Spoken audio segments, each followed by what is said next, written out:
If there is one thing that we should appreciate for allowing us to experience something unique, I would say that video game controllers are one of the most important things to ever exist in the video game industry.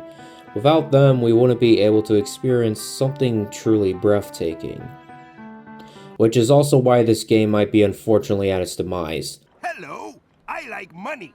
What inspired you to build a second Krusty Krab right next door to the original? Money. Now, originally I just wanted to make a video about my opinions on Heartopia, but a lot of people have already talked about their opinions on the game, and as well as the various amount of controversies that this game already has. And honestly, I didn't really want to paraphrase what people have already said, so let's all say it together. This game is heavily monetized. There is a very controversial scene of the game. This game uses generative AI. The game's ads are, whatever this is, and the game overall would have been so much better if it wasn't so monetized. Okay, now we can talk about what I wanted to talk about. I feel like controlling this game is pretty decent on a surface level, until you ask me what's the definitive way to play this game. This game has two versions, technically, it does. One for mobile and the other for PC. Now obviously, of course, a lot of people like myself would immediately say that the PC version is the best way to play Heartopia. However, my experience with it is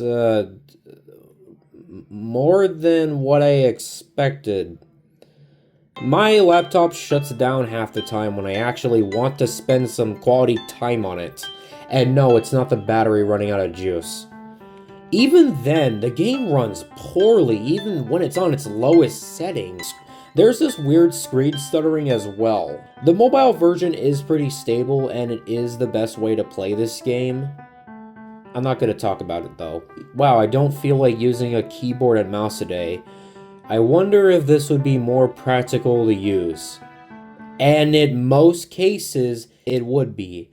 It would be if you can use one. Yeah, this game has no controller support in 2026. And to make it worse, you can't even change the controls in the PC version. Why? There's no good reason why there can't be any controller support. The mobile version has an analog stick you use to move the character. You know what else has an analog stick? Similarly, there's also a jump button. You know what else has made me stay up at night? Also, since the game is on Steam, the game is technically playable with physical controls via the Steam Deck, which you can probably guess I don't have. Also, you can tell that the developers did not intend for this game to be played with the Steam Deck whatsoever, because this game does not take advantage of the analog sticks on the Steam Deck. The player still only moves in 8 directions. Back to the thing about not able to change the controls. Why? This feels really disappointing for the players who don't have the same luxury of having 2 hands.